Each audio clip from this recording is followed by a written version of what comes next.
Think of an aspect of your life that dictates the limits of your freedom.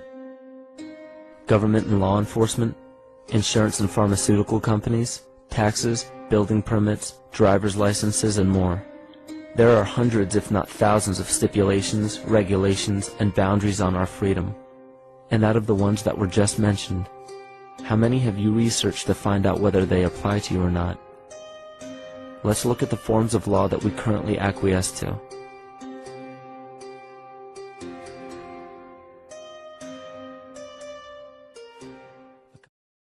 Welcome everyone to another Dissolving the Divide. I'm Leslie Powers here with my co-host Derek Bartolocelli. What's up?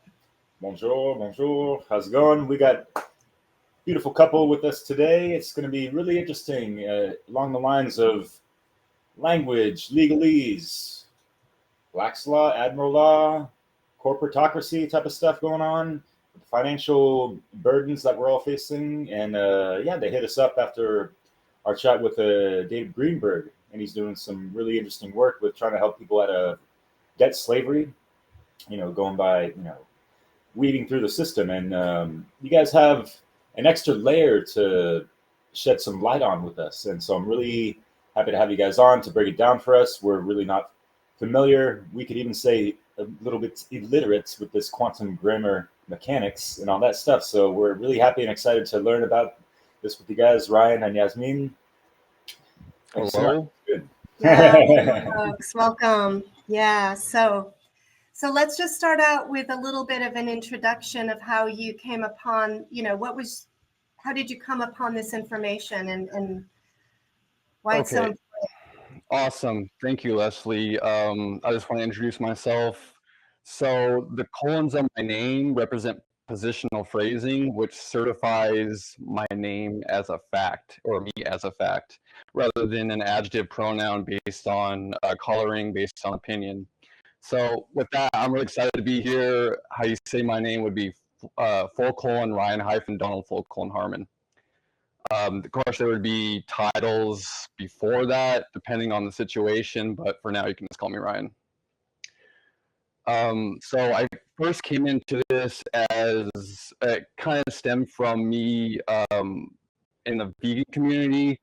There was a time when we all started kind of debating topics together, and it became kind of a trend on YouTube to debate veganism versus like carnivore, or veganism versus omnivore, stuff like that. So I came to this world of that with kind of the knowledge of just layman's what you learn in school, complicated words, the more complicated the better kind of thing. Like the vocabulary was huge, and so I learned about that kind of world through observing it, and it kind of whittled down to logical fallacies,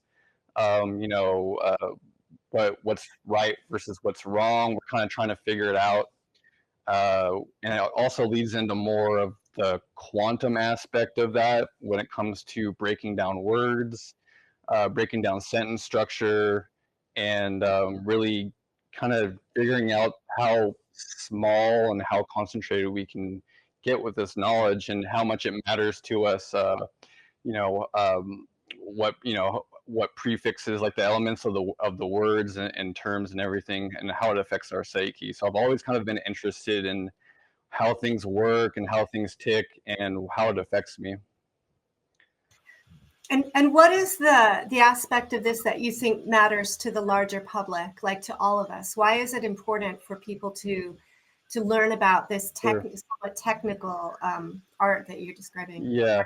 So just like a computer or a car, not a lot of people actually know how how engines work. I don't know how engines work, but let's say you go to a mechanic and, just for a checkup, and he tells you, this part's wrong, this part's wrong, this wrong, you need all these repairs, it's going to cost this much. But, you go have a second opinion to someone you trust, and they're like, what are you guys talking about? This is totally backwards. You don't need to replace this. This is good for another 10 years. You're good. You're smooth sailing. So that's how it is with words and sentence structure, grammar. If you you don't want to encapsulate the whole thing. So so grammar controls your thinking. If you think in English or think in another language, if it controls your thinking, then it controls your life. We know from Mark Passio, government means mind control. And what we call the breakdown of that word, we call that parse. So we're breaking down the elements of that word to figure out what it means. Interesting, yeah. And yeah, speaking of Mark Passio and his work, he's covered the trivium a lot, and obviously, grammar, that's the first step. And so, like, yeah, getting down the grammar or the knowledge and all this stuff, and to be operating on proper principles and truth and all this stuff. How has that kind of opened up some doorways for you with this, quantum grammar, in a sense? Okay, so number one, Jordan Maxwell, that's like the godfather of breaking down words and what they mean and stuff, which is a really cool base knowledge of that. And just like someone from one school will tell you this is the method and how to do this, versus another school, it's kind of like that. Jordan Maxwell has a lot of nuggets and knowledge there, and he's definitely correct about a lot of things. But where it becomes more concentrated and focused is where it becomes more obfuscated. More complication means more chances where things can get messed up and obfuscated. And there's another reason why quantum grammar is important, because the way it is laid out right now, it's a lot more simpler, lack of better terminology. It's simpler than what you would learn in school, even though what we learn in school is training us in a way to make us more easily controllable. And, there's a lot more to add on to that. Yeah, I just wanted to add that, discussing definitions of words is a really good start. But the way that quantum grammar differs from that is it takes it to the next level of syntax, or how a word is used in a sentence. Because you can provide someone the definition of something, but based on how you use it in a sentence can be interpreted differently. And that is the biggest problem we see right now with division in different communities, is that people will say something and 4 different people can interpret it a different way. And so what quantum grammar does is it removes that subjective interpretation. And when it comes to the quantum grammar system, the way that things are syntaxed, the formula for it is that the grammar is mathematically certifiable. It can be written in any language here on Earth, forwards and backwards, and not lose its deviation and meaning. And so that, I feel like, would be the next level for people to look at, so that there is not a division and a war about, well, I said this, but I meant that, or I think you meant this. And it's all based on assumption and presumption. And that does form the psyche in a certain way to have subjective interpretation and assumptions and presumptions, which is the root cause of all war. Beautifully said. I want to just share some background around the importance of this and why it's so important. And when we look at, just look at these legal system, right? In how litigious everything has become, right? Every service that we sign up for, there's, paragraphs upon paragraphs of fine print that we have to agree to if we want to use that service.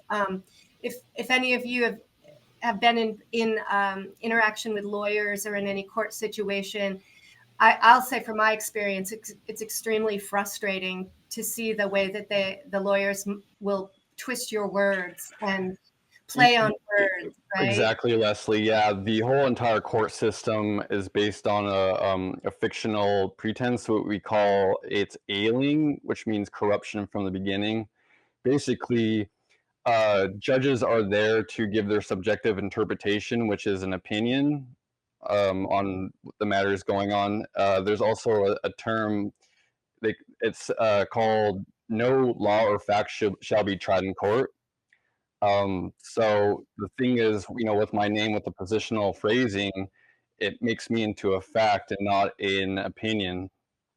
So they can't bring their own definitions onto something or interpret your definitions into something that, what they want. So help me understand if let's say you're dealing with a court system, and if they don't understand or acknowledge the quantum grammar, what happens then? So the thing with that is that the jurisdictional issue, it starts with the flag and the law of the flag. A good documentary to start with is Piercing Dynasty by Postmaster General Russell J. Gould. You can just look it up on YouTube or on a Google search or something like that. It starts with the law of the flag, and because when we're dealing with ports, trade or commerce or anything like that, what sets the term of the contract is the flag. Say you have a ship coming into port, you can see what the flag is, and you'll automatically know what their constitution is, what the terms of their conditions are. And the same goes with someone boarding your ship or your vessel. They have to have a flag. And if they don't have a flag, then what do we call them? They're derelict vessels, and they don't have a flag.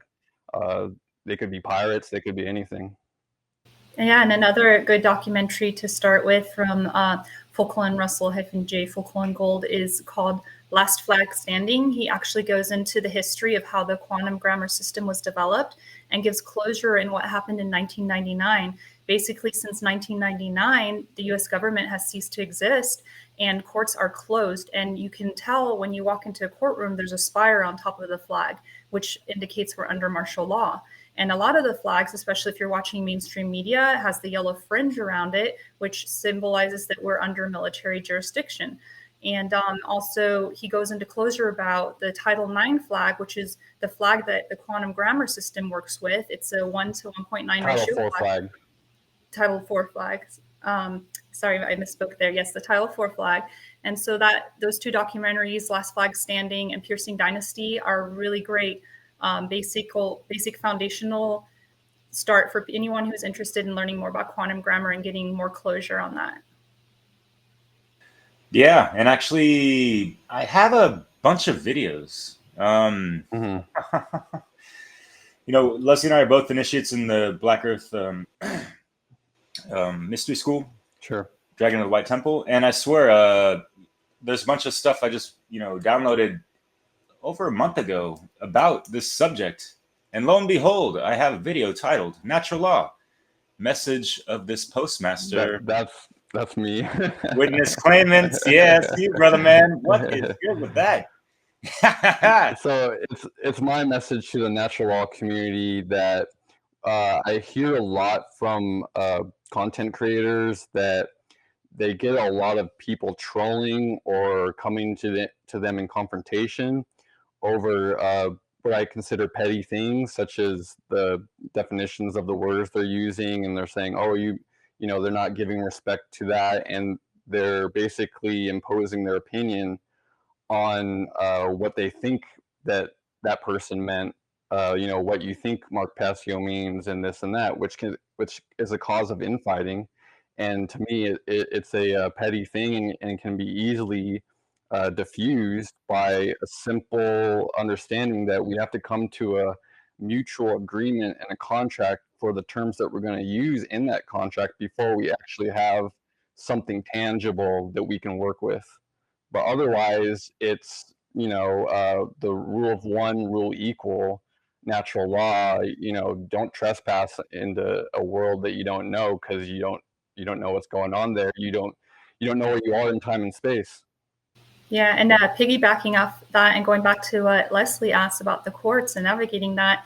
So, as you learn quantum grammar, you want to make sure that you don't go into courts or into any of that system unless you know exactly what you're doing, how to navigate those mechanics, because they will a lot of times railroad and coerce you. So just because you have the knowledge of the quantum grammar, you want to make sure you're covering all your bases, that you're not going into another, venue without knowing the mechanics to ship yourself in and out of there without getting harvested. Yeah, this isn't some sovereign citizen movement, and just the very term sovereign citizen is an oxymoron in itself, because you can't be sovereign, which is the law of one, the power of one, and then you can't also claim in the same breath that you're in corporation with other people, operating in a group together or a company. It's just an oxymoron, and Yeah. this system has nothing to do with that.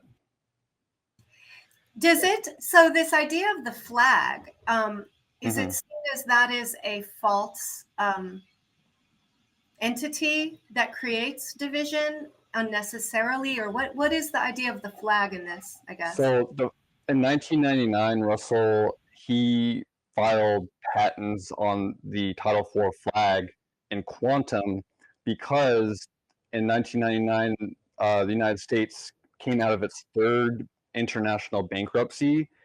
And what happened is, after it's a 3-strike rule, after 3 strikes, and you haven't, cleaned up the bankruptcy or that sort of thing, you basically lose your contracting rights. And that's the whole idea of what a president is they're they're the they're they're the administration behind the bankruptcy. Thus we're using Federal Reserve notes and the whole story behind that.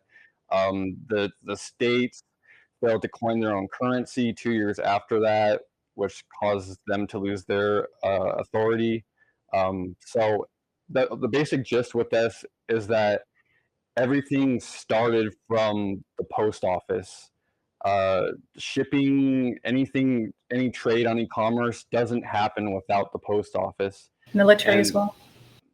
Correct. And this is outlined in those documentaries, Piercing Dynasty and Last Flag Standing. Yeah, because when you register to go in, or when you join the military, you have to go to the post office and register and get a registration number that you bring back to, the MEPS before you go to basic training. So that right there is like the starting mechanic, is the post office for a lot of things.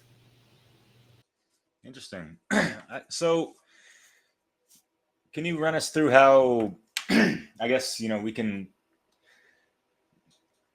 what's the, obviously there's a lot of benefits, but I'm kind of curious if you could kind of take us through a scenario or a situation where, we get like a different type of treatment, or we're not punished in the legal system by using, this way of quantum grammar, I guess. Okay, touching back up on that, it's considered a foreign jurisdiction. So how they handle foreign law, it's done in an adverb verb scenario where it's based on subjective interpretation. So right off the bat, the coin term is, it says nothing and it means nothing.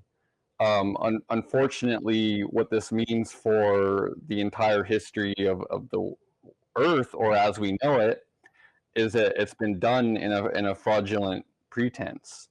The victors write history. They can burn books and write new ones or falsify anything they want to. And the thing with the quantum grammar system is that we're salvaging this. We're coming to the point where, yes, we messed up. Things are corrupt and this and that. Let's see if we can change. We can take this and make it into something that's correct, rather than something that is false and misleading and causes a public safety hazard, essentially. So let's see if I'm following this or extrapolating this like in the correct way. So I think about, let's say the United States started out as colonies, right? And so that implies that there's like an owner, right? There were colonies of a place. So it started out maybe as a colony of the Dutch, then the British, right? And then this effort came to make our own United States of America, right? And so there's, in this process, there's a flag that is created to identify our country. And then this kind of maritime law or whatever built. I mean, I really wonder a lot of time if we ever really left, the British, but that's the thing about it, is we didn't. Benjamin Franklin was a double or triple agent and basically conned the founding fathers, whether they knew it or not, into this constitution, which is basically putting everyone in the continent into slavery. And the So documentaries our goes flag- into that deeper, the last flag Okay. standing. Yeah. So our flag is sort of a symbol of being owned in a way in a certain jurisdiction. Maybe, I don't know if that's right. But then you're saying that this quantum grammar has like created its own flag, and that Well, becomes it like actually a foreign. captured the Title IV flag. It's no longer the United States flag. That's the former United States flag is captured into the Title IV, into the quantum grammar system, which is confusing because you look, it's like, you're looking at flags and you're wondering, is this the right flag or not? It's fascinating because the correct flag is actually 1 to 1.9. And when you walk into these courts or you walk into the post office, a lot of times on the outside is a flag, and it looks like an American flag or United States flag, but it's really a different dimension, or you would call it a boat flag, or it's what coined the Obama flag, or it's not registered anywhere, not in the United Nations, but the Title IV flag is. Huh. That's so fascinating. So there's so much deception at Right. all these layers, right? Of kind of trickery and deception Yes. and coercion, and some of it subtle, some of it not. And so this system is like recognizing that wordplay, that word sorcery, so to speak, and then playing the game from within inside it in a way. You're right.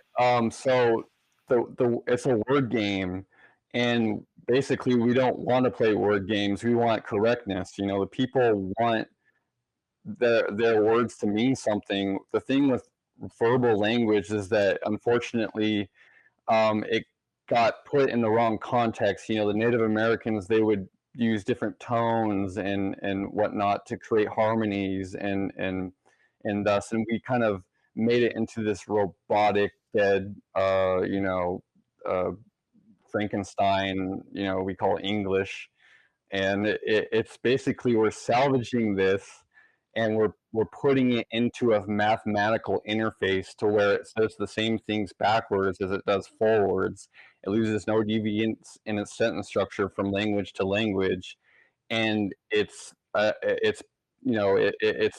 free of subjective interpretation. You can use your own definitions to the words that you want and be in contract with people that you want to be in, and you don't have to contract with something you don't want to. It's totally giving you the freedom. And when it comes to the flag, it's basically advertising what you're coming into when you're coming into someone's home, or you're coming into a store, or a court. You're looking what's on the outside and going, okay, there's no pirate flag there, but there's a flag that's not registered anywhere. If it's your choice whether you want to sign on the dotted line. And what's interesting about that, signatures, we don't use that. That's basically a simulated dead entity way of doing things. It's necromancy and witchcraft when it comes down into that. What we do is called an autograph. So it's giving closure on your writing style, and it's not obfuscating, or what you would say writing in cursive. It's in the root, it's in the root word. It's cursed. It's cursed language, and it outlines this in those documentaries as well. Interesting. And yeah, English is one hell of a language, right? Mm-hmm.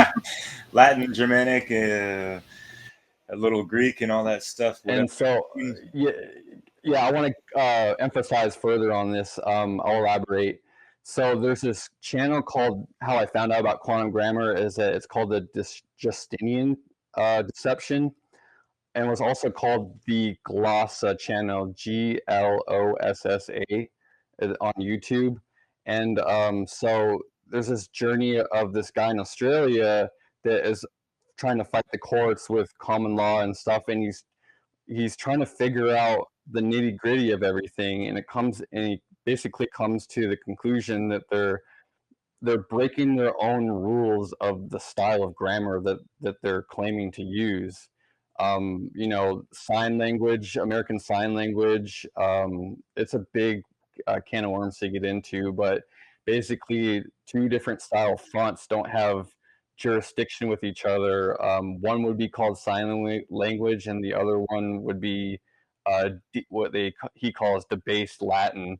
And debased Latin is it's how we would write today, but it's without hyphens.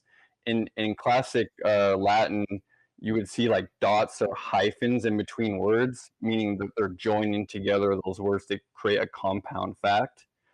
Yeah, so we don't see that today. We see a debased version of that, but it's a lot to get into, and I haven't really touched up on it in a while since I've been focused on quantum grammar, because it's kind of like a all-encompassing suite. It covers so you learn how to identify parts of speech and label them to prove that it's fictional conveyance of language, and you also learn how to do the correct. So the full name of it is correct sentence structure, communication, parse, syntax, grammar, and then they tack on performance at the end, which brings me to think about that you may not know that this whole grammar system and the words that we're using, we're taking out future tense and we're taking out past tense. So everything that we're communicating is based in now, what we call the now space. So since we're always in the now space, the contracts that we have only apply to the now space. There's no future tense, no past tense. There's also prefixes that we consider a no contract prefix because it either leads to a non-tangible, which is alien from the beginning, or let me think, it's multiple positions at the same time, which is modifying the original root word. So take, for instance, the prefix pro. It means to the front, fourth, and also means a bunch of other stuff to go along with that. If you study neurolinguistics, it matters a lot what we say, because 2 plus 2 doesn't equal 4, because TOO plus TOO doesn't equal FOR. So neurolinguistics comes a long way, with this, and it all comes back to how grammar is controlling our minds, controlling our thoughts, it's controlling how we contract with each other. So pro would be a no contract prefix because it's taking us out of a level playing field. It's saying something's better, or it's protruding from, it's in the front of something, and it's obfuscating the original root word. And also, for another example, to help it make more sense, the prefix re means again. Okay, now here's another kicker. Any word that starts with a vowel and then there's a consonant after that, it means no contract, because we're coming from a place of no nativity. There's no concrete starting point with that. I know it's really out there and mind-blowing right now. Can you give an example of a word, though? What's that? Just a word example on that.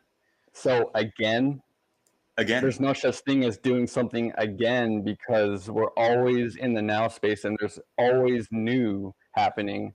We're not going back in time and erasing everyone's memory in the genetic, crystalline structure of the universe and going back to a certain point. Everything's already new in its spiritual cycle, if you want to get into that. But for the concern of just layman folk, just to have compassion for people who are really based in the mathematical or really left brain attitude, this technology works for that too, because we're bringing it into a mathematical interface, which means automatically that we're coming into place of calmness, because no one in the history of the world has gone to war over a math problem. When you think about it, we're all going to war over, oh, you said this and that, and then the mail takes 2 months to get from this location to that location. And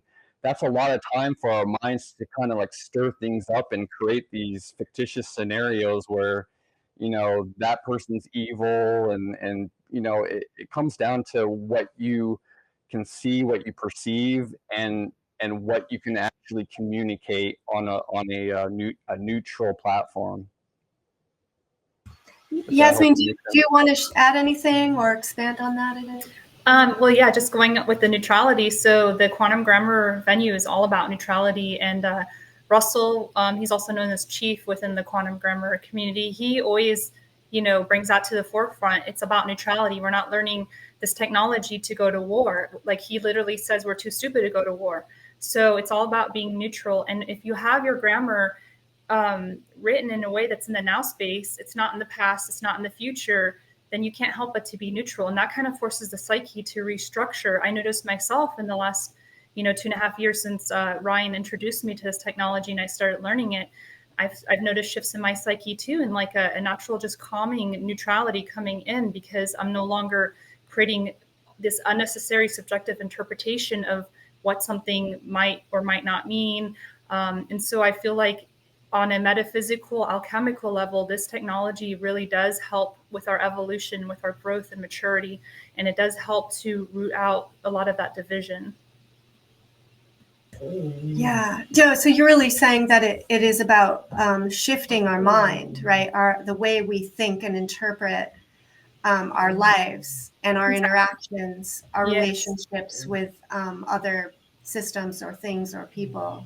Exactly. And then speaking of our lives, part of this technology too, when you contract with Russell to get your claim of the life, you literally are on contract claiming your life. You're no longer subject to the birth certificate jurisdiction where they're, trading it in the, behind the scenes and stuff. You're claiming your life and no one else can claim your life. And so this technology brings that self-accountability that, if you want to be a sovereign, you have to have self-accountability. And so on contract, you're finally doing that when you come into this technology.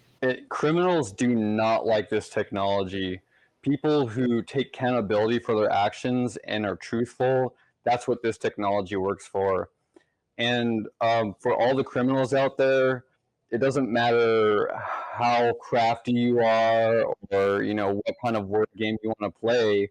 It's all going to come back to you eventually. What you output, what you input is what you output. What you're putting inside you is what you're getting out. So the truth is the truth. Facts are facts, no matter how you want to paint it.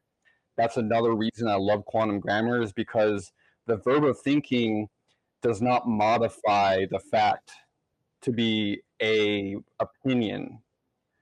So we can communicate with facts in a way that causes a positive performance, so we can have the construction and build on it instead of coming from a place of nothing.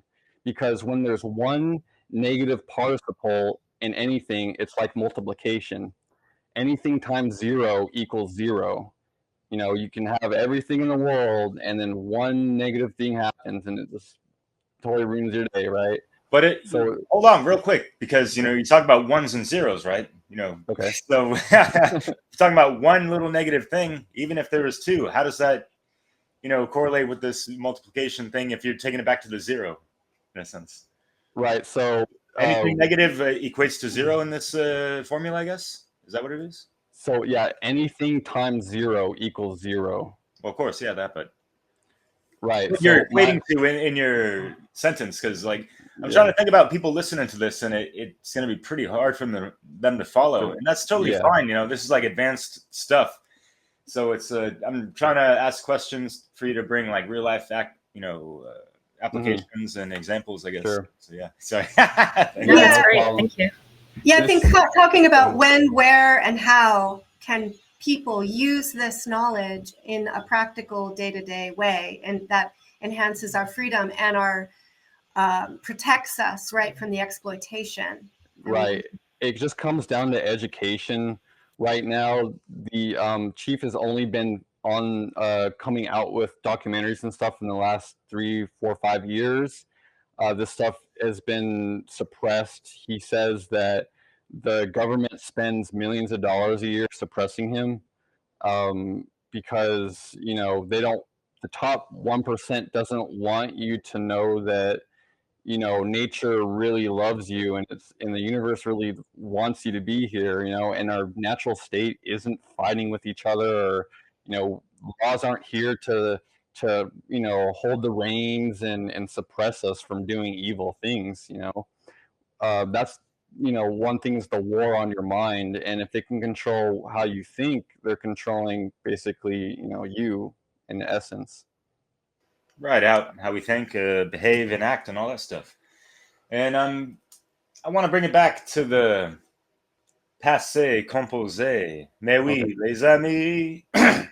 Because, like learning French, like they have, all these different conjugations and ways to, they got 6 different ways to lay out a sentence in a sense, and there's like, future reflective or past reflective and all this stuff are just, regular past, present, and future. And yet, folks that don't understand, certain mechanics of creation, that like past, present, future are kind of simultaneously happening all at the same time.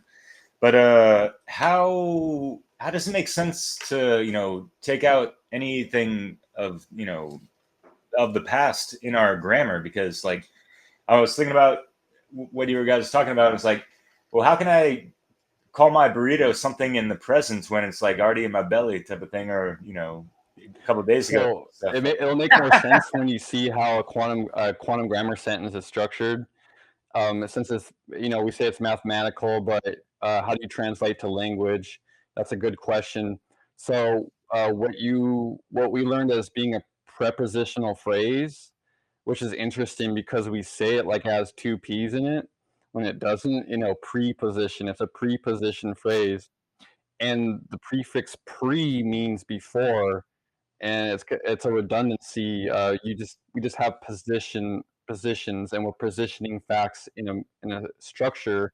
So I don't know French, but I'm guessing that there are prepositional phrases in across all languages. So we would just take those and we would translate them. Like say the uh, preposition would be for, of, with, by. We would take that and get the equivalent in that in French, and then what comes next in a positional phrase is the what we call loyal, from alloyal, which means ownership. So, or article, as you know. So it would be a positional word term, and then it would be an article. So like the for this, for that, for these, um, for for the language of the topic. Then we have the verb of thinking, which is either singular or plural, is or are. So for the language of the topic is with the French of the terms. So or by the terms. It sounds robotic, it sounds mechanical, but it makes a lot more sense when you're getting pummeled by a bunch of subjective interpretation opinions, and you're got all these people on you and saying, no, this is what right is. And that's what they basically thrive on, is what, well, might equals right.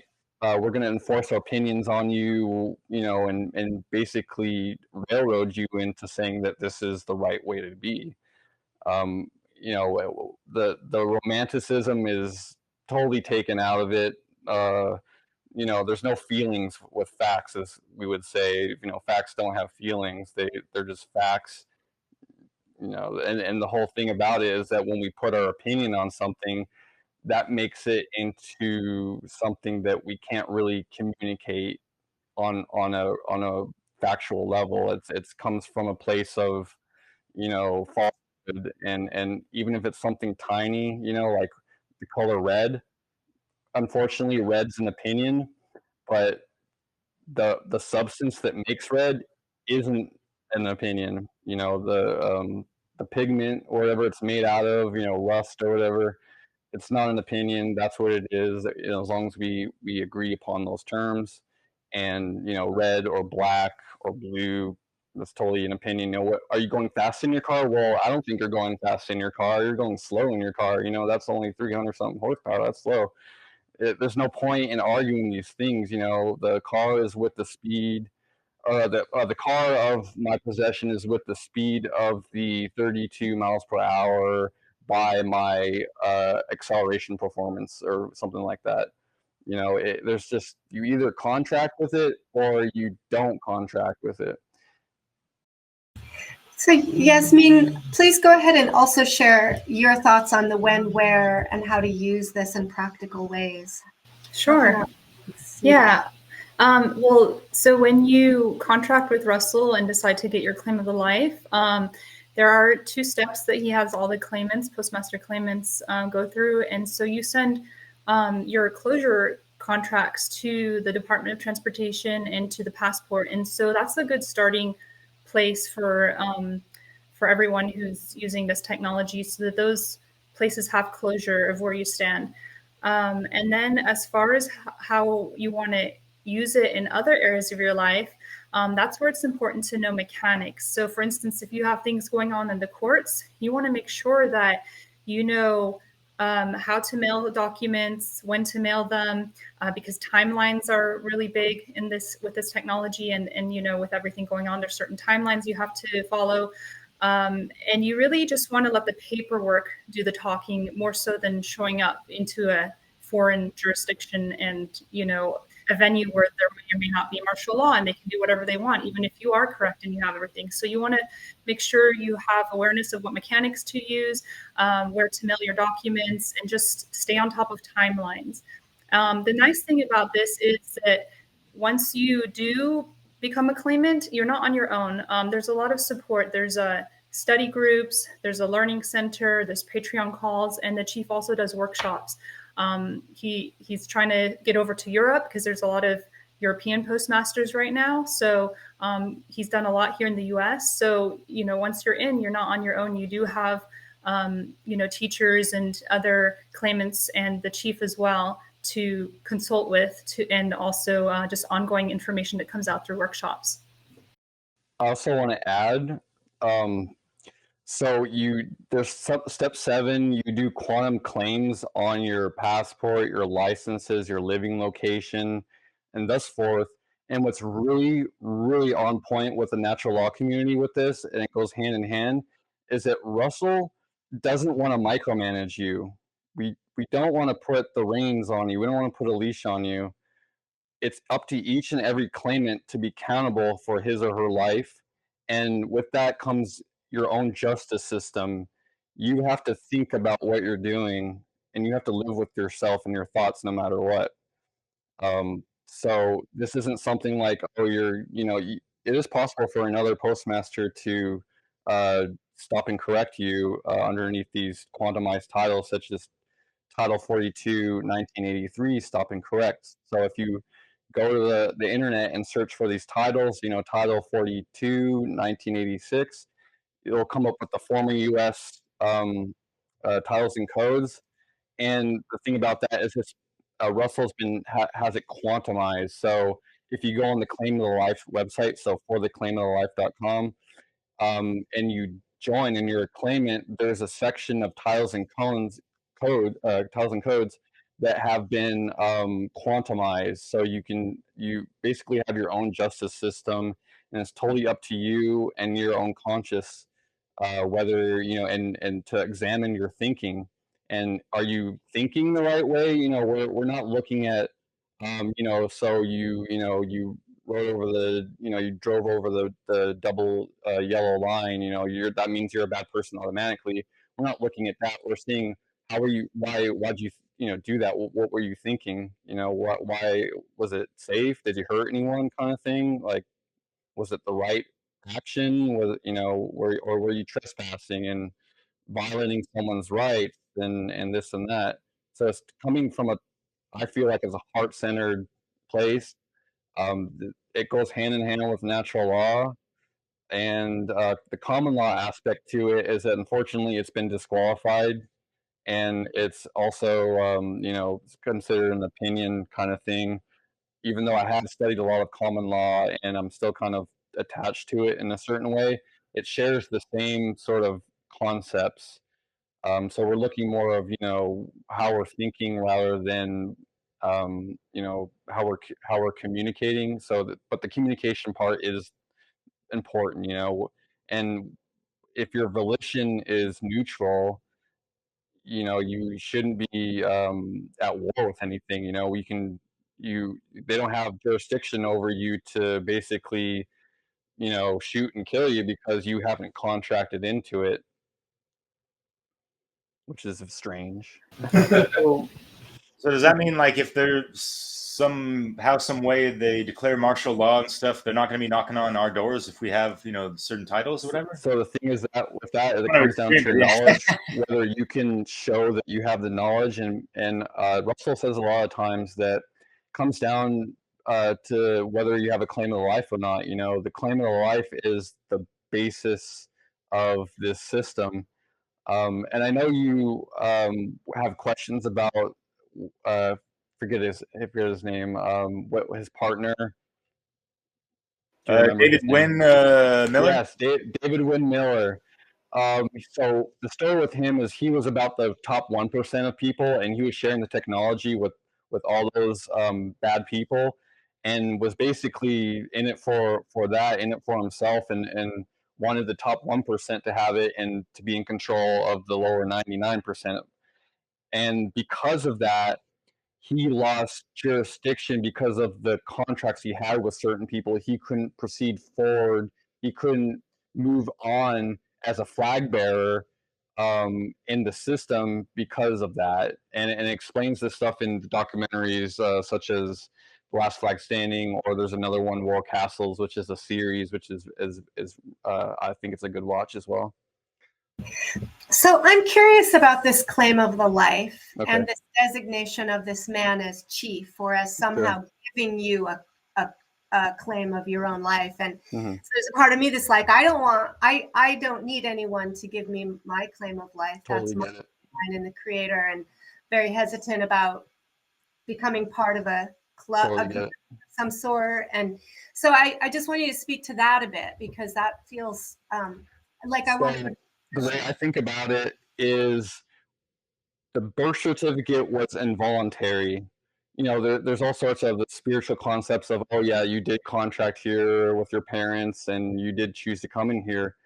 But for the sake of the harshness of this is that you didn't volunteer for that contract. Your parents put you into that. It's like, we sold our little baby slave off and, we got 40 pounds of silver or whatever, Right. That's been disqualified. I'm sorry, what was that, Derek? Sorry to cut in. Just to clarify, via birth certificate, you mean with the? Yes, the birth certificate. Yeah, it's totally involuntary. So is there a parallel birth certificate to our name, by the way, or how does that work? When we try to reclaim our sovereignty and all that stuff. Like, what's our now identification? It's been disqualified for fictitious conveyance of language. So that's what comes down to your knowledge base. There are people who, there's something that they had on step 7, which was a voluntary withdrawal letter. But for some reason, he doesn't want people to voluntarily withdraw from that sort of thing because it's causing complications. I'm not quite sure the logistics of that, but I feel solid enough that I know how to fraud syntax, and I know how to identify the parts of speech, know how to write in quantum grammar. The concept of the birth certificate, it comes down to, no, I didn't volunteer for that, but I did volunteer for the claim of life. So the deal with unfortunately the nationals, the national movement, and claiming your birth certificate, or getting a new copy of it or certifying it, or whatever they're doing, is that unfortunately that whole system's been disqualified. And maybe you guys have learned about that from someone called David Straight. So apparently David, no, okay, doesn't ring a bell. But anyways, David Straight, he is apparently an ex-CIA agent. There's also another person that's kind of been trying to has false and misleading to the people. This stuff's been disqualified, and they don't have a valid flag. They don't have valid contracts. They don't have valid oaths of offices. They're all just actors. They're in a theater. This is all an act, and unfortunately, it's been disqualified, and the whole logistics of it have been displayed or documented in the documentaries Last Flag Standing or Piercing Dynasty, and also War Castles. So I'm not really trying to convince people to do this. I'm not really getting anything out of it. It's just I know that this technology is sound to me. It makes sense, to base language on mathematics, and to have something that we both, even without the quantum grammar, we need to come to terms with the definitions that we're using. And we can't have a valid contract if we don't know what we're talking about. Let me give you an example. If you study language, the word term "the" can be an adjective, an adverb, an article, depending on how it's being used in the sentence. So because a sentence doesn't start with a positional phrase, that means it's not setting or positioning the terms in a way that's correct. It's not doesn't set it up so it's mathematically certifiable. It sets up in a way that it's a modification sequence, meaning it's coloring. It's giving the opinions. It's you're slowly running, right? That's opinion. Um, we wouldn't say that in quantum grammar. We can use slowly in joint with an other fact, but it's still being positioned in a mathematical formula. Damn, yeah. So it's like Sorry, really yeah, go being for it, very yeah. precise with language. So we have the ability to be self-aware, and that's Yeah. what this system's giving credence to, is that you can witness yourself doing something. You can think about what you're doing. You think before you do something. That's what the reason why we start words with concrete, terms such as consonants rather than a vowel. The tricky thing with that is that starting a word with two vowels is good, because it's giving contrast to that sound, or like authority, authority. You're seeing the contrast in that, and it makes it more concrete. You're coming from a place of tangibility. Yasmin, anything you want to add?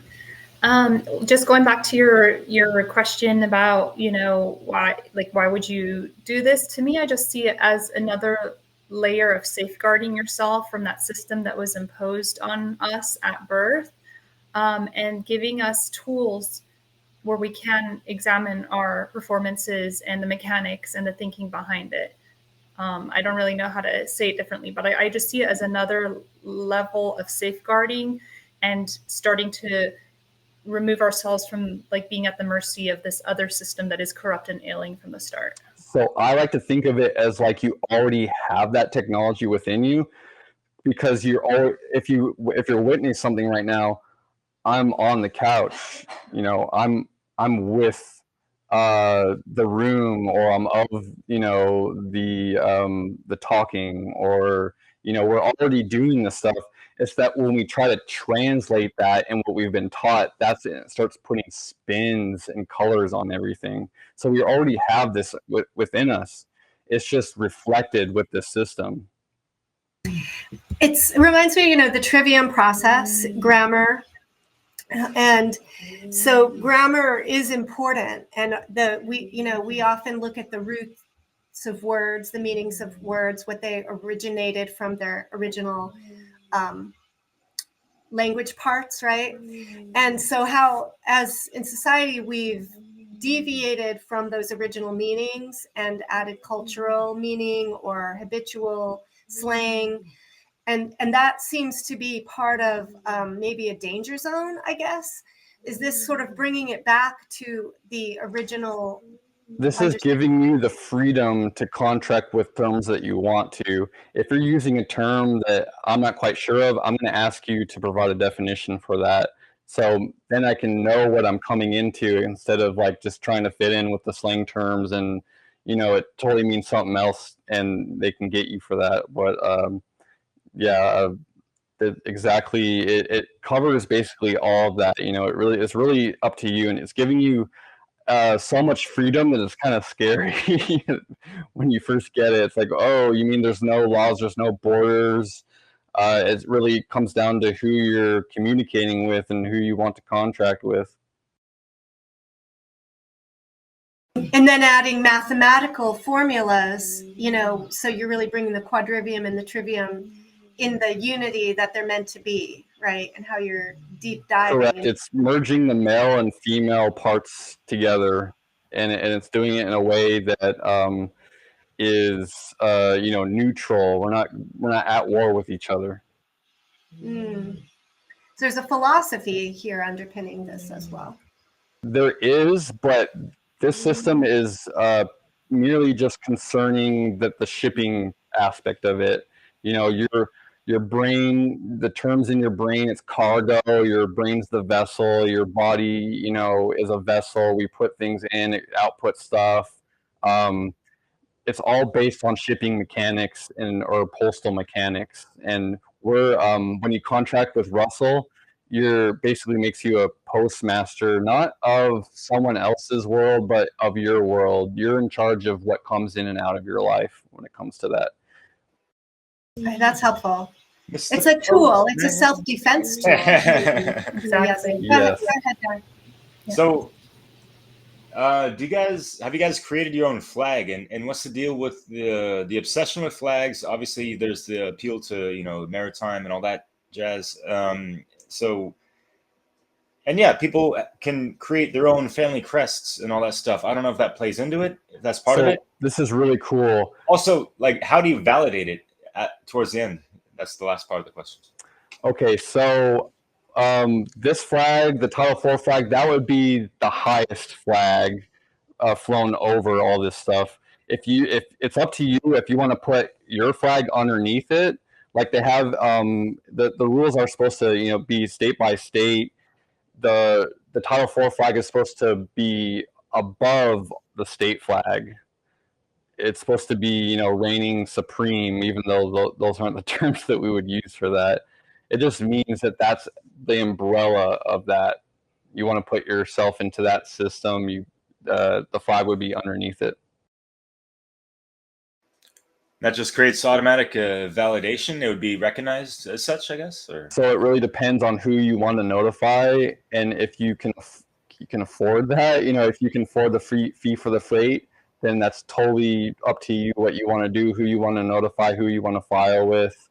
Notify like a notaire or whatever, the notary. It's exactly like it's all just because you don't know something doesn't mean that someone can come in and take advantage of you. This tacit consent stuff, it is to a certain degree that it's a shipping war, but you always have the ability to stop and correct under Title 42, 1986. Interesting. Yeah. I'm trying to see myself as my own personal post office, and taking it to the trivium. You have the input, the knowledge. Are you going to do it, or is the state going to do it? And output. Sorry, what? I'm sorry. Are you going to be the postmaster, or is the government going to be the postmaster? Yeah, right. That's the question of concern.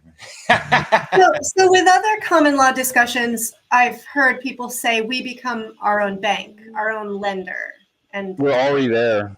You already have it inside you. It's all there. It's just this is reflecting that into this 3D mundane world where the banker needs to have a valid contract and jibber jabber jibber sign here on the dotted line. Well, you have the sword now to cut it. The pen is mightier than the sword. we can identify the parts of speech, we can give closure on our positions and why we don't want to contract with something, and that's why we have step 7, is because we're not going to change like that. We need to have some sort of buffer zone where people, are working their stuff out, and everything kind of comes to an ease.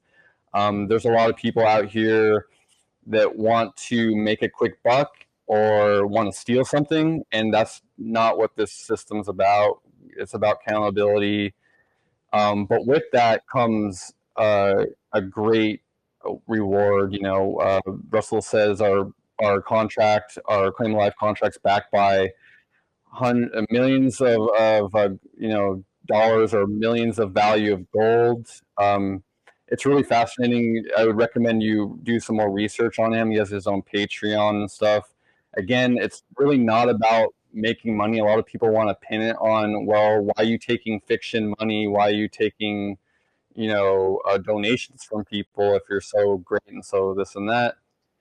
That's kind of a mystery and with me, but it comes down to, are you paying your fee for the freight? Are you giving your credence to that idea? Are you going to compensate him somehow? So right now that's how it is, but ultimately it comes down to our ideas, our thinking. Is this, if you've ever heard of the Venus Project, with Jacques Fresco.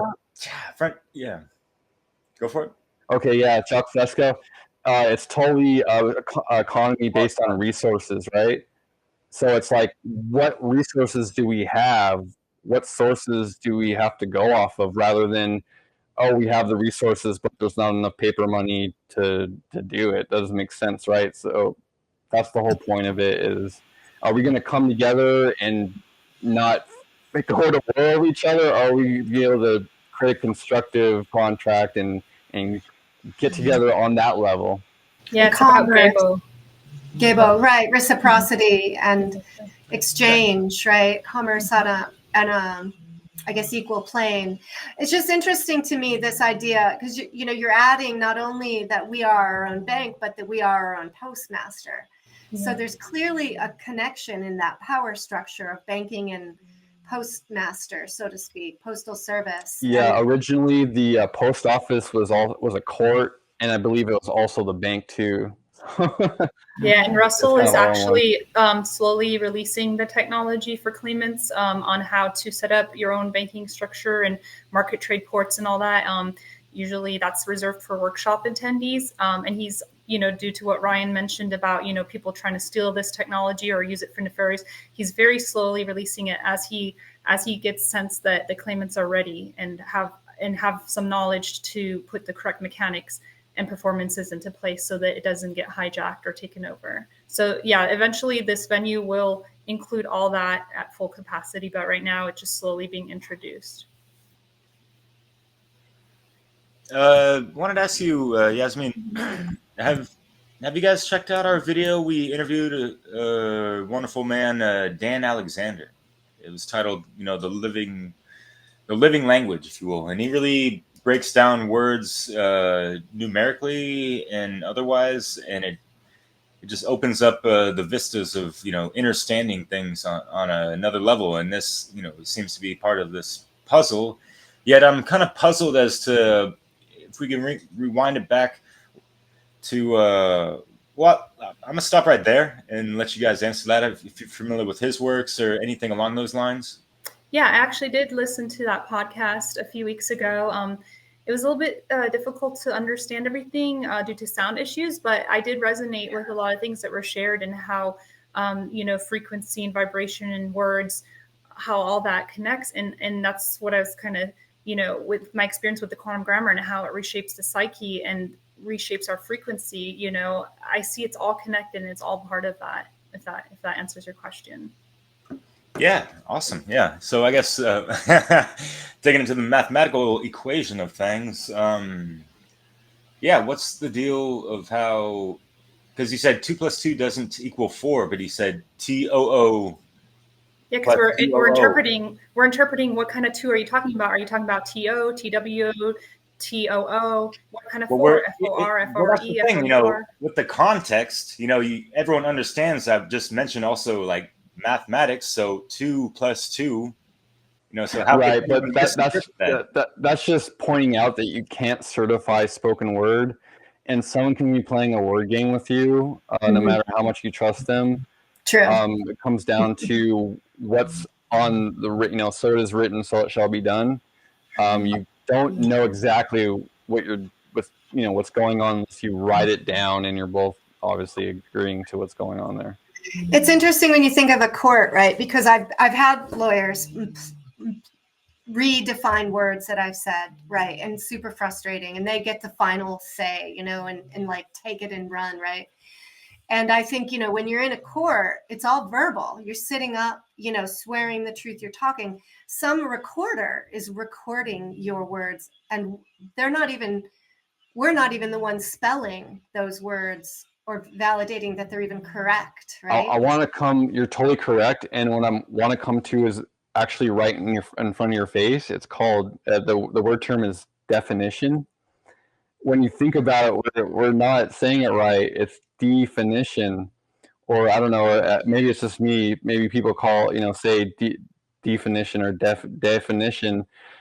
The prefix de means away from, coming away from. So it's really saying we're coming away from a finite thing concept. We're not getting down to anything finite. It's coming away from that.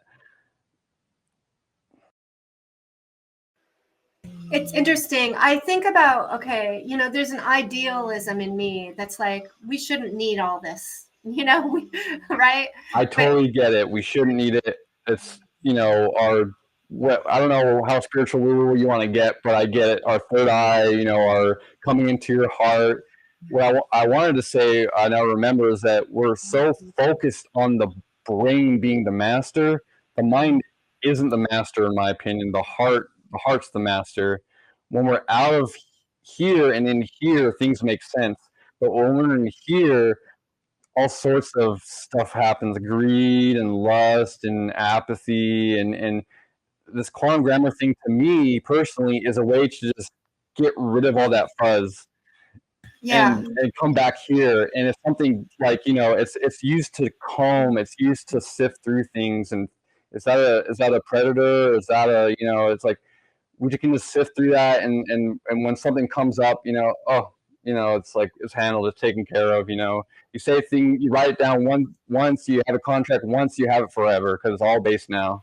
Yeah. I just wanted to add, like, I think that the idealism or can lead us to be in a bit of denial about the actual matrix reality that we're in, and that we want to understand the weapons of those that we are that are trying to subjugate us, right? And that language and the court system and all this, like, legalese, is part of it. And so if we don't learn it and truly seek the understanding at the deeper levels, then we are vulnerable to being abused by it. Right? Exactly. So I think that as much as I don't, like, personally, I have to really push myself to go into these details, right? And I sometimes lose the contextual purpose of it, because I'm like, okay, colon, that slash, like, oh my God, it's but totally confusing. I get it. It's overwhelming. I just want to highlight that I do, despite that tendency in me, I do see that gaining the knowledge and the facts and the reality of our world, because I think when you look into this and you start to see what how manipulated and yes, they're very, like, we want to raise our sword in self-defense, in self-protection, and unless we know the game's played against us, we won't know how to defend ourselves. So I think it's a valid reason for really studying. Yeah, and kind of piggybacking. Oh, sorry. Sound quality just kind of went down, but I was going to say, piggybacking off that, the pen is mightier than the sword, and so this is us picking up the pen, and we're writing how we, you know, we're claiming our life, we're writing what it is we want to experience, the output, you know. And so you know, we got to know ourselves, but we also got to know the enemy. And so having the pen, which is mightier than the sword, having that tool is really going to only benefit. Yeah. I just want to chime in just a little bit.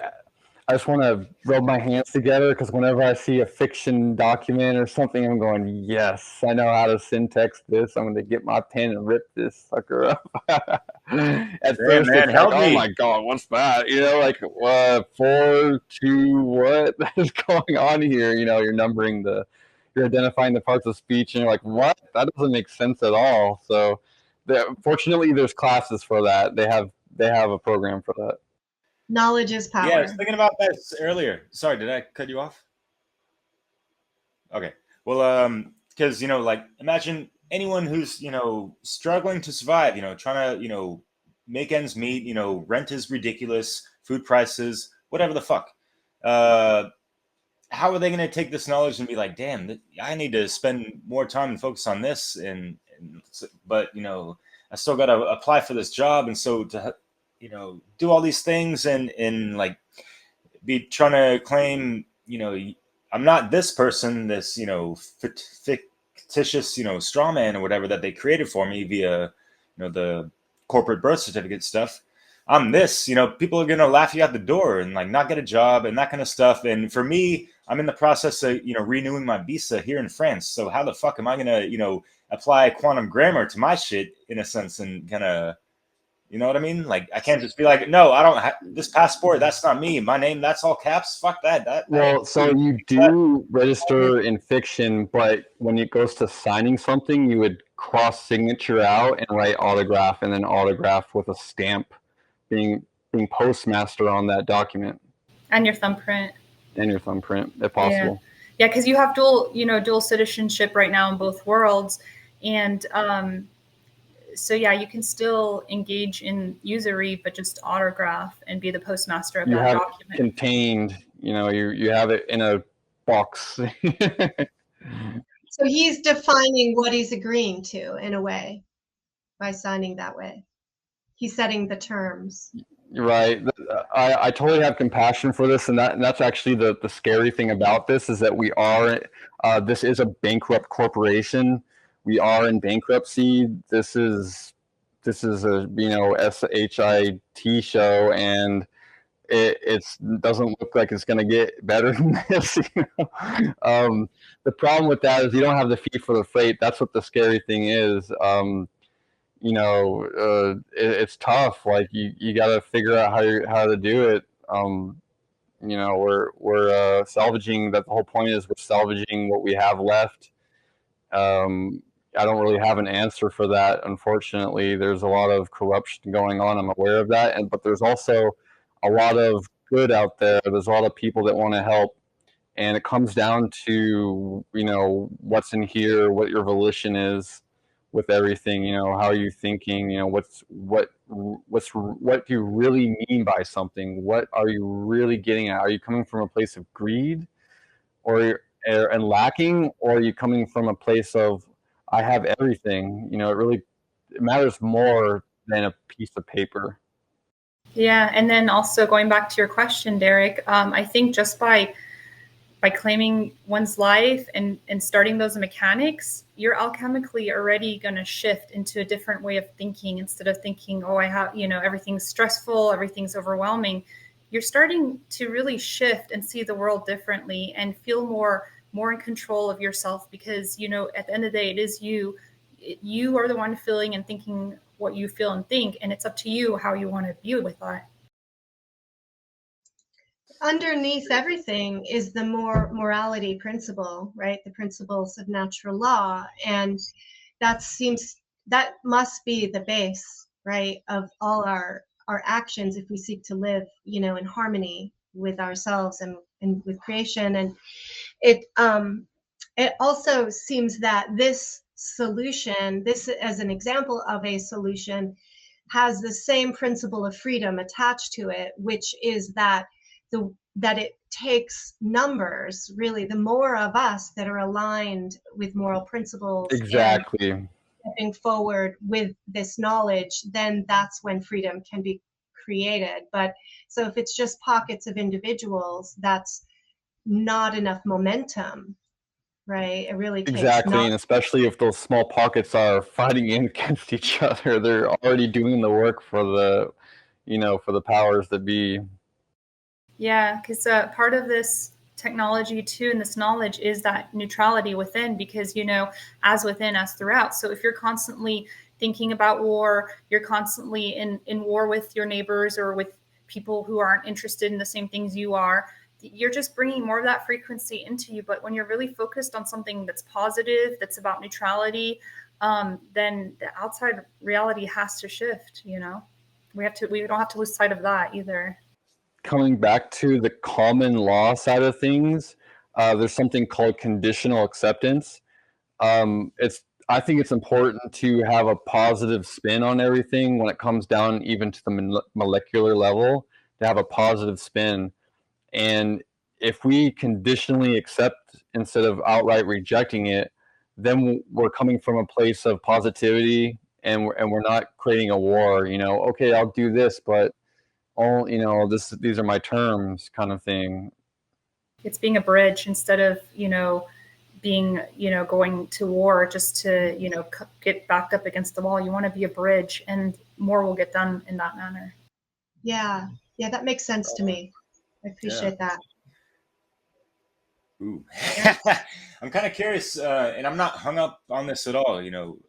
Some of these things are interchangeably. I'm kind of wondering, you guys consider it technology instead of like science, or just a different form of language, whatever. Yes, it's technology. Side. Yeah, feel free to answer to that. And also, with going back to Dan Alexander, the whole numerology within every letter of the alphabet, is that included in this quantum grammar? A equals 1, B 2, C 3, all that stuff. Not in that way. Like we have a syntax key for where different parts of the speech get a number, and it's usually 1 through 9. And depending if it's a verb, adverb, however it's used in the sentence, you get that number. But it doesn't go more deeper into it. But if you have that knowledge, it's something you could bring in and evolve with this technology to merge them, or to even shed what no longer fits. And the idea that this is a technology, please help us understand it as a technology, right? Okay, yeah, the technology is in the formula itself. It's a neutral mathematical platform, because mathematics is neutral. You can't argue. You can't argue that 2 + 2 doesn't equal 4, and say that TOO plus TOO equals F4. But if we want to write it down, for the sake that we're just all going to agree, 1 + 1 = 2. 1 + 3 = 4. 4 - 1 = 3. That's how this technology works.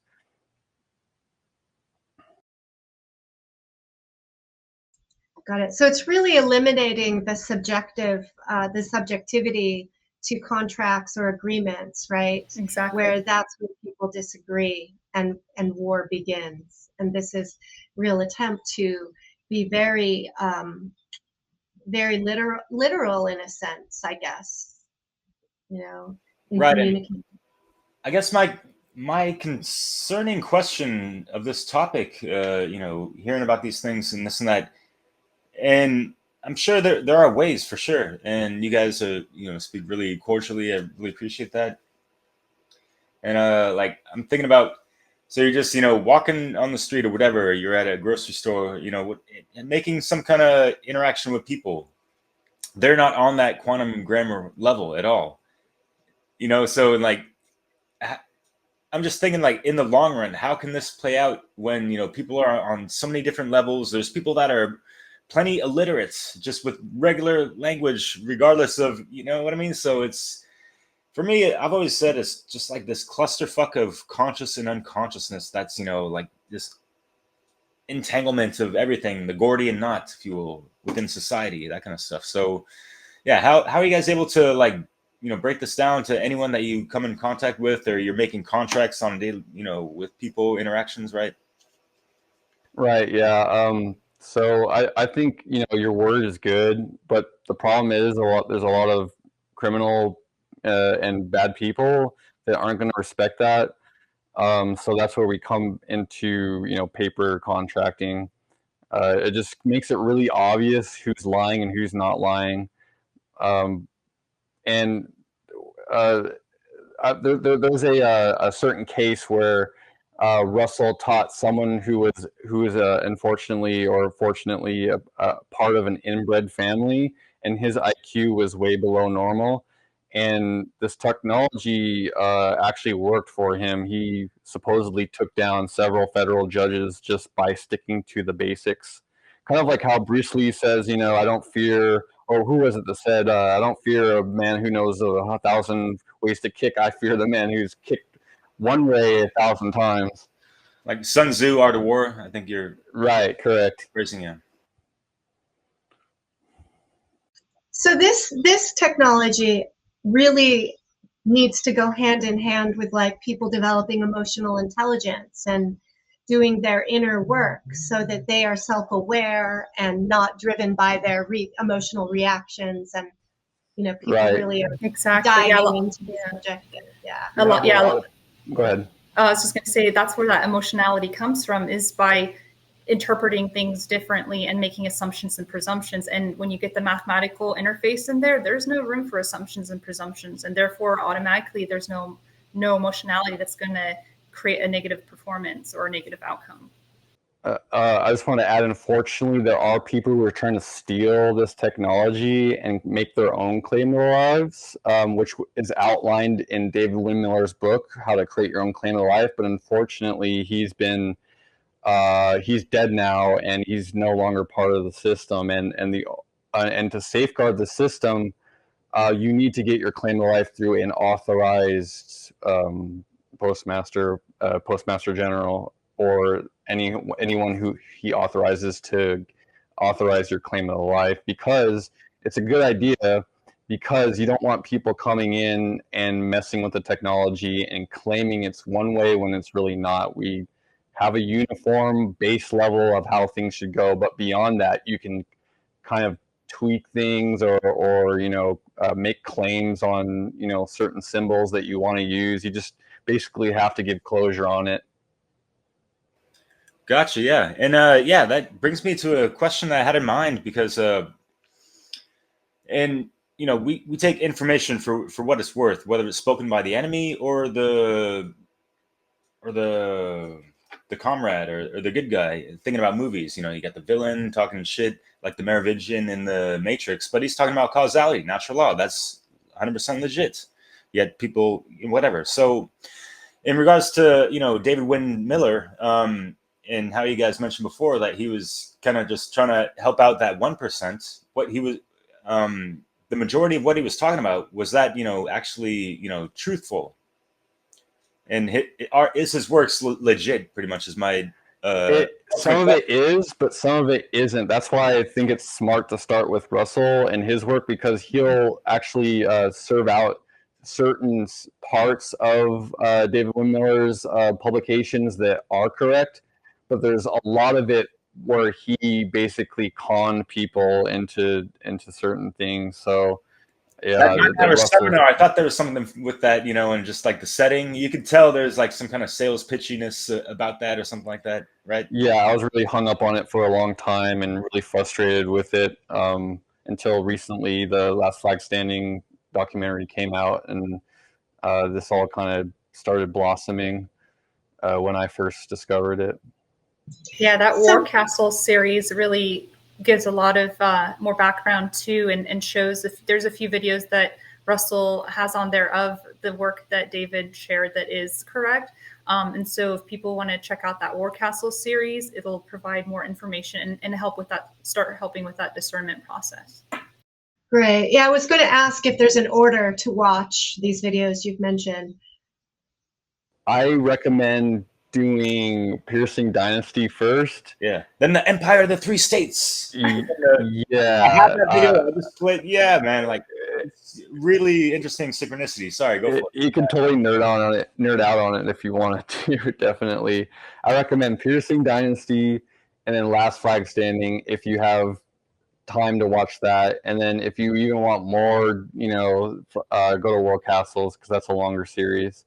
Yeah, and the 2 documentaries are only an hour and a half each, so it's not that long, but it just kind of might be a little heavy for some people. So you could always, do 15, 20 minutes at a time, sleep on it, come back or you can watch it all in one chunk and then go back to it. The information will come in. That's how it was for me. When I first watched it, I was like, I feel like a lot of it went over my head, but over the next few weeks, things really start shifting and coming in. So she thought I was a CIA operative when I first talked about this stuff with her. So she's came a long way, and we're still going, and there's still kind of some unanswered questions, but everything's just slowly coming together and revealing itself over, you put it to the test, and the truth comes out no matter what.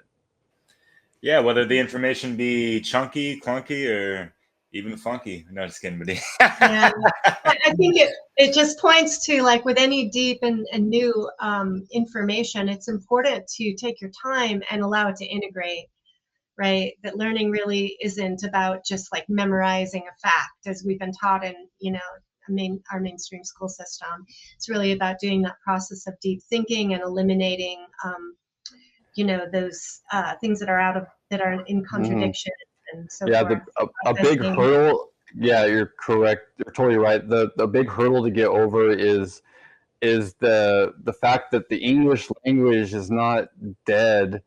We're still creating new terms. We're still modifying how things are spelt, and it's different from whether you're in England or you're in the States, or it's not dead. You can't just look at it now and go, oh, that's all there ever was and ever will be. No, there's people who are making this stuff up as they go, and that's like why I come back to we're salvaging this as a whole. We're not.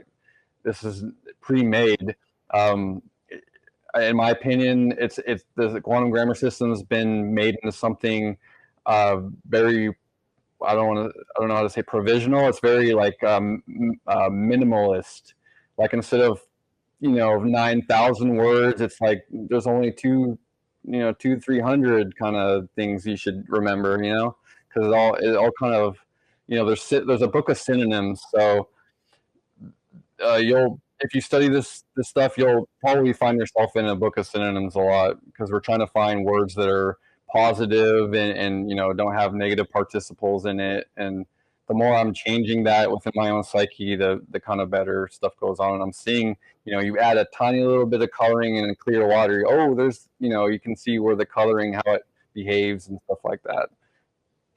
Is that some kind of quantum thesaurus? I hear there's a dictionary. You just have to go to one of the workshops.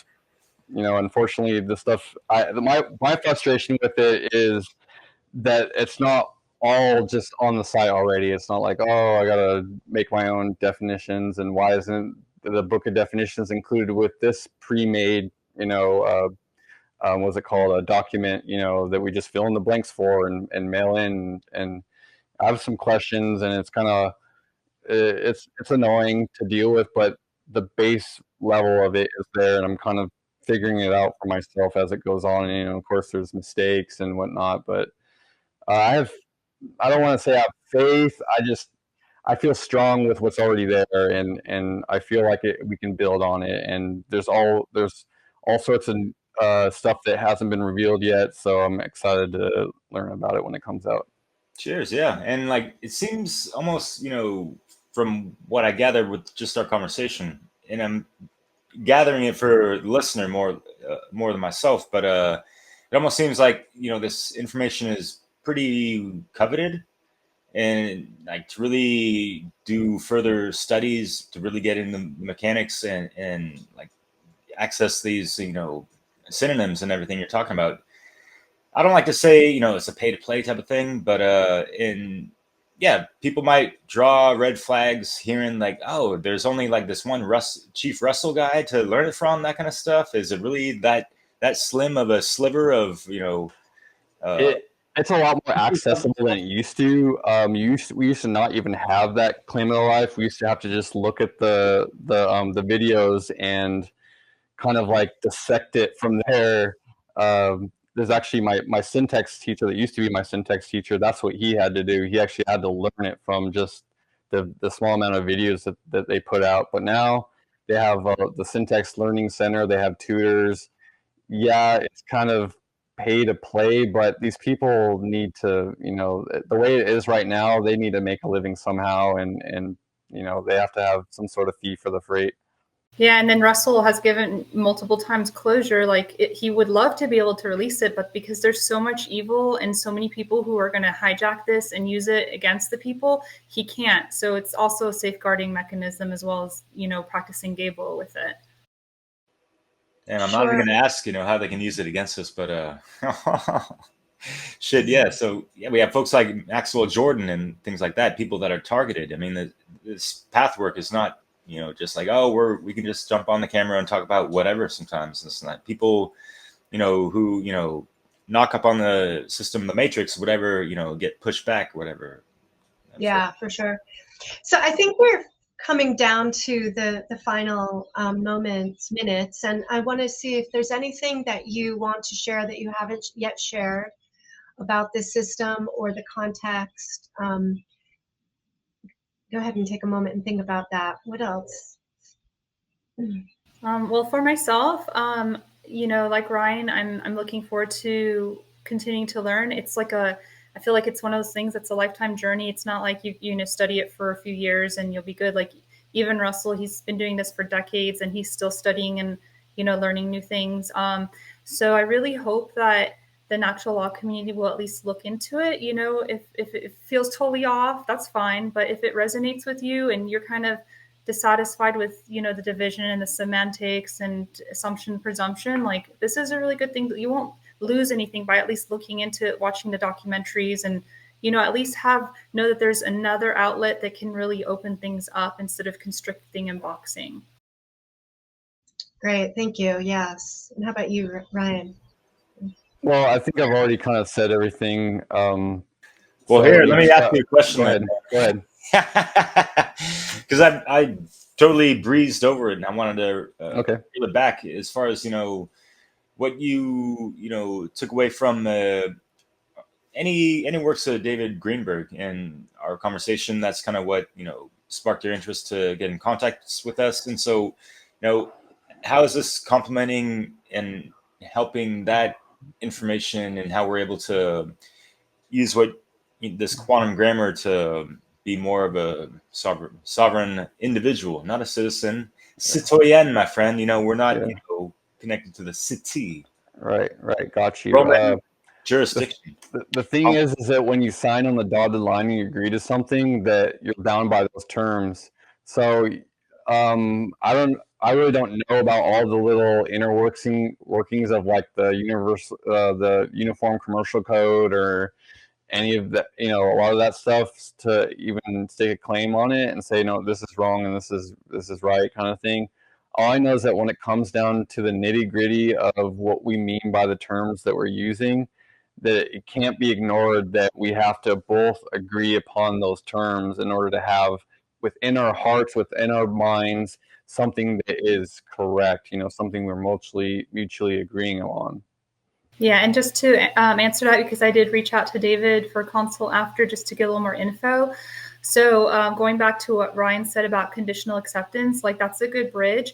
But if I was going to follow that mechanic, I would rather do it in correct sentence structure, parse, syntax, grammar in like the quantum grammar format instead of common law, because writing in that way, again, it's not open to subjective interpretation, and you'll probably have the same amount of success rate as the common law route, which right now, because of all the coercion and basically the martial law, is not very high.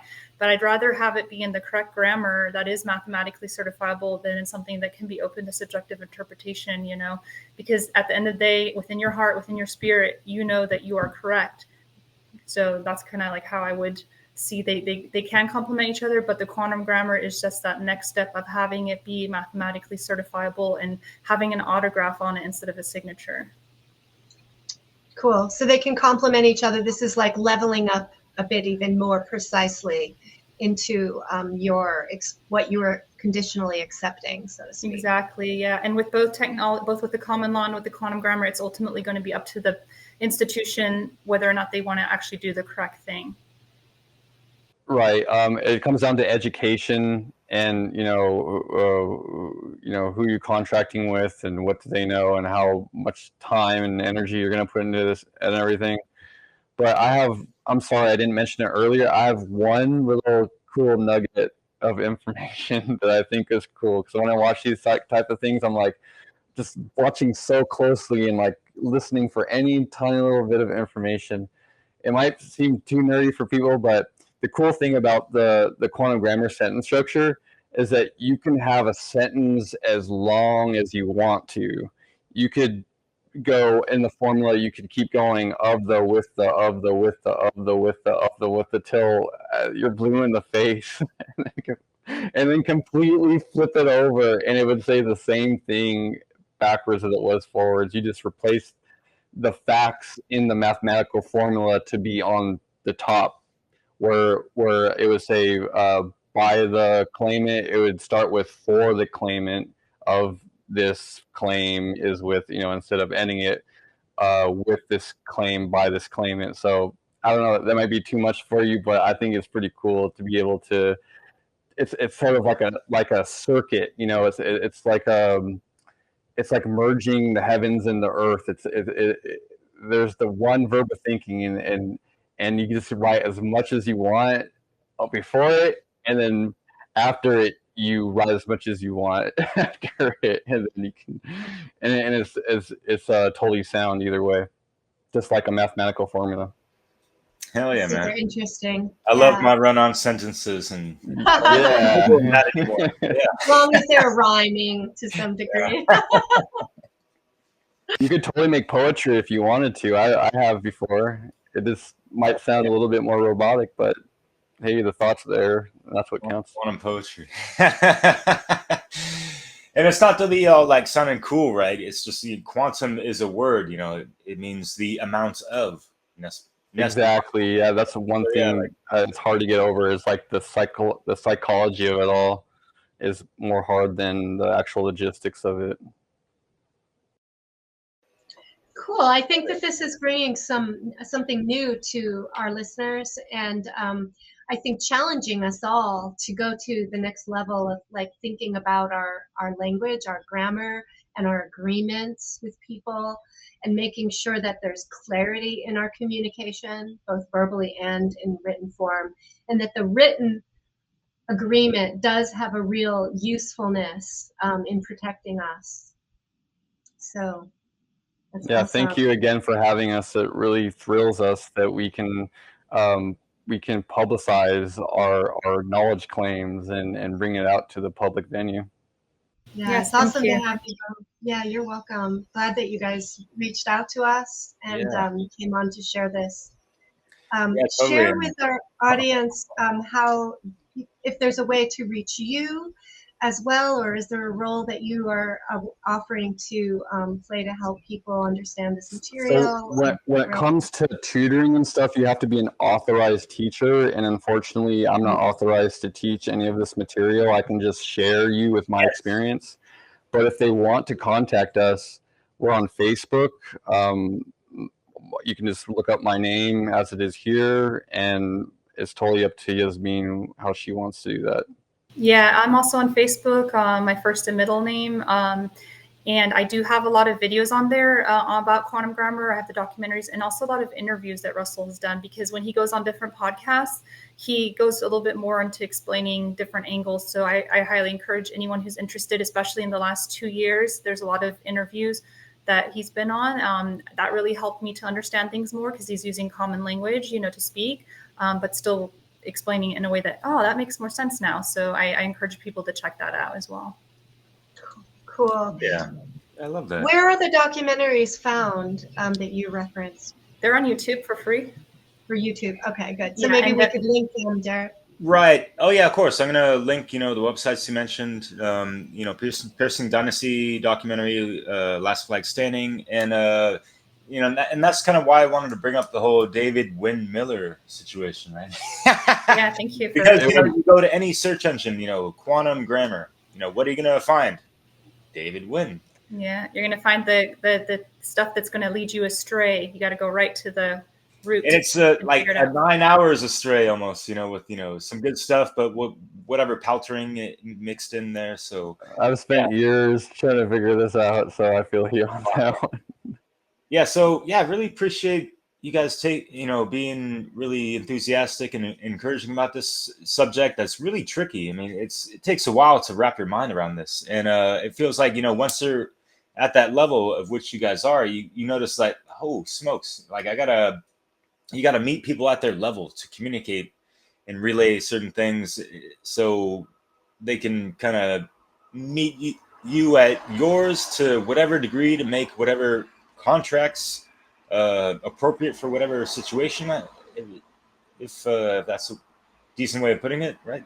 Yeah, I feel like this technology really helps you grow as a person, like to develop compassion and humility to meet people where they're at, because we're constantly learning and growing, and if we weren't, we'd be stagnating and decaying and dying. So this is a really great, not just for safeguarding ourselves on the like a mundane level, but also developing spiritually and maturing. Right on, man. Yeah, thanks for adding that layer of the importance of this, because it is it is a spiritual journey and a journey of the mind, and this is all a part of it. So yeah, thank you guys. I love it. Thank It's you, totally a journey. Thank you very much. Yeah, thank you both so much. Thanks so much. Yeah. Alrighty. Well, thanks everybody for watching, and check out this topic of quantum grammar. Rion Jasmine, ciao. Alrighty. Bye, guys. Thanks.